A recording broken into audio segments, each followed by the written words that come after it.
Little did I know that that was going to be the start of an entirely new life, an entirely new life and a new way of being that I'm finding myself in.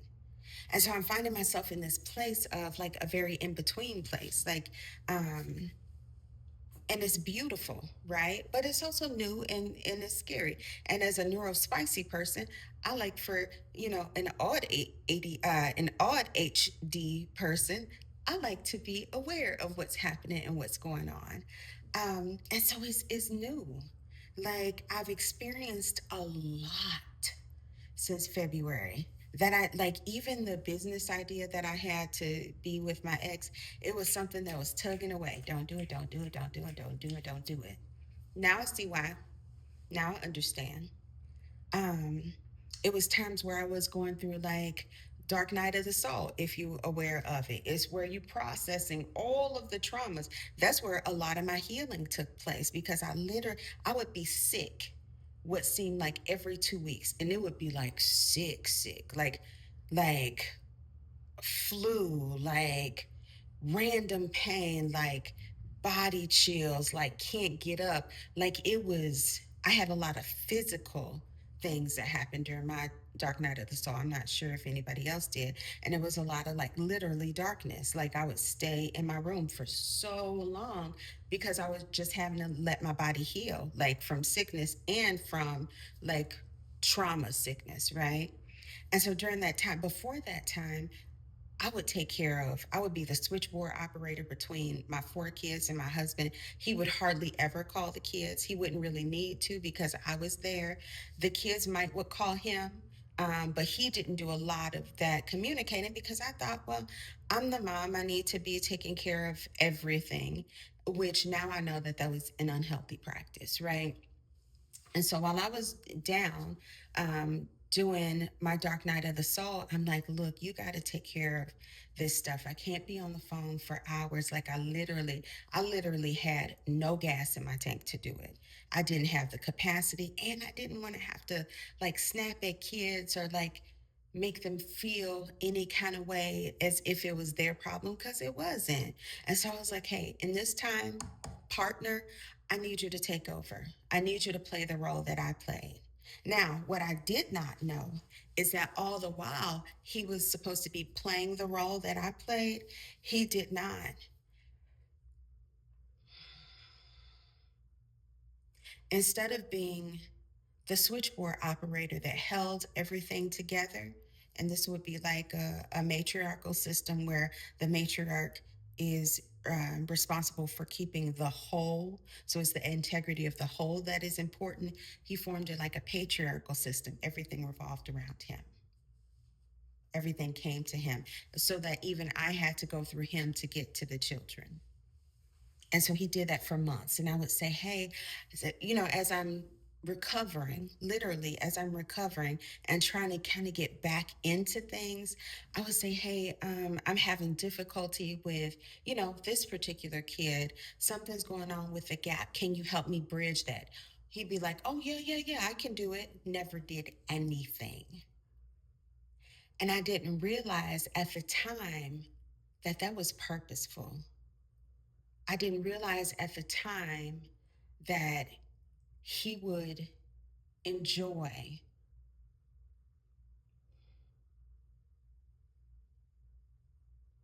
the discord between my children and me.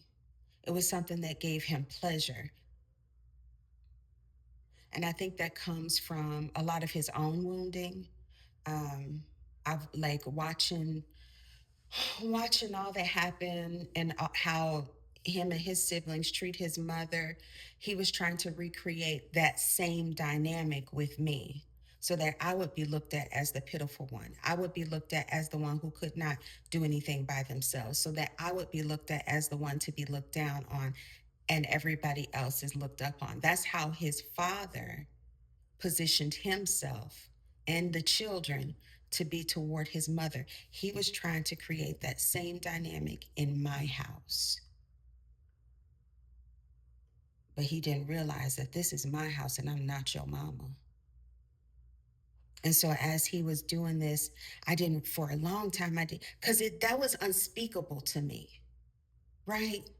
It was unspeakable to me that somebody would do that on purpose, because I'm not one of those people who like I try not to be overly paranoid. Like I'm a reader. I don't want to read my friends unless spirit brings it up to me. I don't want to read you. Mm-mm. In fact, I don't, unless it's something that comes from outside. That spirit is like, hey, because that's how heavy my protection is. Hey, this is something you need to pay attention to. I'm not fixing to read the people that's closest to me unless they ask me to, unless it's something that's like, woo, woo, woo, you know what I'm saying? Because I feel like that's a violation. Sometimes you don't want to be seen like that, right? And so I didn't read this situation like that. I didn't read it like this person that I've been with for 23 years will purposefully or try to disconnect me from my children, whom I'd birthed, whom I'd taken care of up until that point, right? Like, they need a car, guess who went and got it? They need college tuition, guess who signed the loan papers? Because he was going to send them to a local college. It was like, well, you better go to wherever, when they got big plans and they need to be doing big things that require something bigger. It was me. So why would he? I taught them to read. I taught them to write. I taught them math. I taught them nature. I taught them to love story. My children are still avid readers, brilliant in their own ways, intuitive. I trust them. And so, why would you take the thing that has supplied your life just because you angry with it because you did some shit, right? Like, because you cheated, because you were abusive, because you were a dick. And now I see why I divorced him. Why would you do that? Why would you separate your children, your blood, from the woman that nourishes them? And I didn't realize that it had always been a competition. He always felt beneath. And this was his conditioning from like his parents' marriage. That was the witness of marriage that he'd seen. His mother was the archetype for what women should look like. I didn't realize that he had toxic masculinity. I wouldn't have thought it. But if you break down the patterns, the shit, but beyond the or behind the illusion, the mask that this man put up, toxic, hateful, jealous, divisive. And so now I'm doing the work of like forgiving myself. And not even that, right? Because I know that I went into that with a pure heart. I know that I did the very best I could. I know that when I walk away from anything 818 on the clock, I've done all that I could do. And for me to add any more to it would be a disservice to myself. It's over. It's done. And so as I'm going through like this process and actually about to get out the house, and go meet some folks, and enjoy some nature and some sun, as I get ready to do this, I spend my mornings with y'all, processing, reevaluating, thinking, okay, that happened. Now, Heather, who will you become? Now, who are you going to be? Now, what are you gonna, this opportunity that spirit gave you back in February to move to LA, baby doll, is here. By hell and high water, you got here. Now what? And so that's what I'm trying to figure out. And today's stop is going to be listening to a book on Marie Laveau, because I have an idea. And I want to go touch some plants. And I want to go put my toes in some sand. And if I can, I would like to write a little. And so this is a part of that, redefining what my life looks like. This is a part of that, that restructuring of it. And unfortunately, which which is grievous to me, like it's such a deep grief that that my children are not here with me because they adopted a lot of the adopted a lot of the habits of my partner, right? Like, I didn't realize that because he'd undervalued me, because I had undervalued me and gave and gave and gave and gave to my own deprivation, that it taught them to do the same.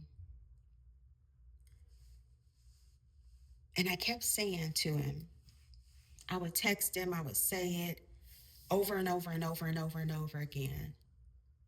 You know, the way this is looking, when I move to LA, it's just going to be me out there and it's going to be y'all here.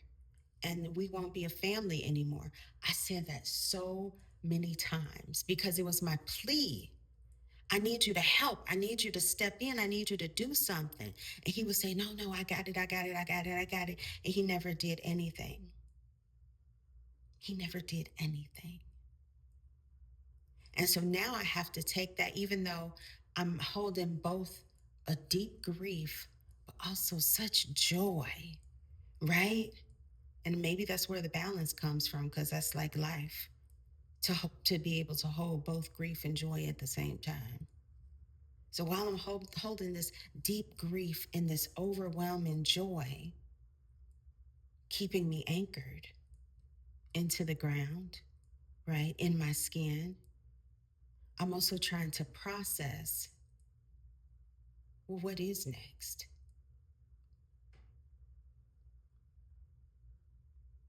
I'm also trying to figure out what goes after this. And although I thought it was going to be really, really scary, it is actually really beautiful. I have met some amazing people, um, and the place welcomed me. The people welcomed me. It was like God went before me with a red carpet and just said, "Now walk. I got something for you. You trust me. You do this thing. You do this hard thing." And it reminds me of that verse in the Bible where it talks about those who I believe it's in Matthew. It was one of the first verses I ever got prophesied, which was amazing. It's a whole nother story. But it was one of the first verses. Um, and it was, though your mother and father forsake you, God never will. Something like that. I should know the verse. I think it's like, I can't remember. It was just the most beautiful words. And I am actually living in it right now. 323 on the clock. Right now. It does not matter who walks away. It does not matter who you walk away from. A lot of the times when you walk away from folks, them bitches was toxic anyway and good for you. And unfortunately, what I'm learning is that my wounding attracted these people. That place of wounding where I don't want to leave people on the wayside because I don't like to be left on the wayside.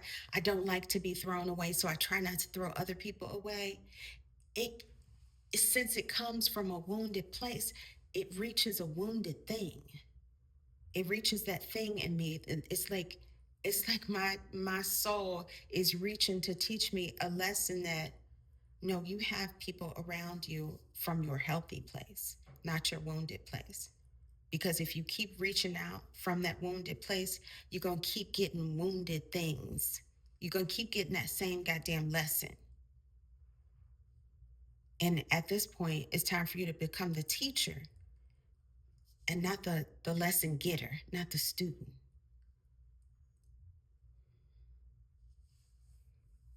And look, and I'm not going to lie to you, this shit is hard. It's hard. That's not that's not an easy road. That's not an easy trek. You know what I'm saying? Like it's hard to feel scared. It's hard to feel uncertain, but a lot of the times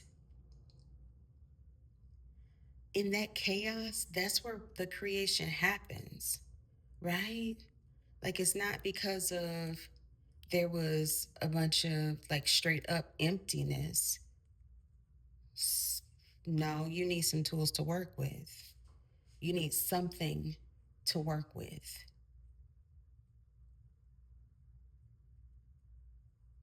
Creation happens in the chaos. And this time, like the time after you divorce, if you already have, if you have not yet, but you know that it's a thing that's coming, this time is full of chaos. I ain't gonna lie to you about that. For what? It's and that's what you know. That's why it's been taking you so long. It's full of chaos. But if you let it can be the most beautiful, heartwarming, deepening, ancestral experience that you can have. Because you're not pouring into something that has a hole in it. You're pouring into yourself and you fill in those holes yourself. See, that other thing, if I had kept pouring into my ex, into that situation, it had holes in it. I was wasting away, literally. But in this way, I'm patching holes as I'm pouring. I'm patching holes as I'm pouring. I'm patching holes as I'm pouring. And eventually I get to fill myself up. I get to live in my goddamn purpose. I get to walk in the shoes that I was meant to walk as this fierce ass feminine that I was created to be. I'm not no goddamn lapdog, and I'm not no lackey. I am the queen. I am the empress. And when we take this journey, that's what the fuck we find out for ourselves. You ain't gonna need nobody else to tell you not a goddamn thing because you already gonna know it because you done proved it to yourself. Can't nobody tell you nothing when you get like this. Let them talk. It probably manifests for you anyway. Let them say whatever the fuck they want to say. But what they're doing, just like I was pouring into my ex in that situation, baby, by they talking, by they gossiping, by the things that they say, all their energy, they're pouring it into you. And you've been filling your holes. That's where the manifestation comes from. Keep patching your holes. Keep filling your holes. And baby, all of this, I know you've been feeling it in the energy if you're in the spiritual community, everybody talking about it. Everybody. Because the energy is so thick. Them projections, honey, they like goddamn swords. But guess what? You feel them holes, you strengthen that aura. Them swords, they turn into water for you. And they feel your purpose. Let them talk. Don't matter anyway. You ain't what they say, you what the fuck you say. Who them niggas think they is? Keep filling your holes through anything, through hell, high water, anything, because this journey is hard. It is not for the punks. It's not. If you look, don't Jesus say count that motherfucking cost? Because guess what? If you want to pick up that cross and follow the Christ consciousness, follow the awakening, it might cost you everything. Are you willing? Do you want you and your purpose? I'm hearing spirit say, do you want your purpose more than you need a validation? Which one is more important to you? Is it you or is it them? Because no matter what, them niggas gonna still be talking because they ain't got nothing else to do. They not living in their purpose. That's why they pouring all their water into you. Arrows, knives, swords, machetes. It's all water, baby. It's all water. It all feeds you. It all goes in your tank. All of it. So let those projections go. Let them go.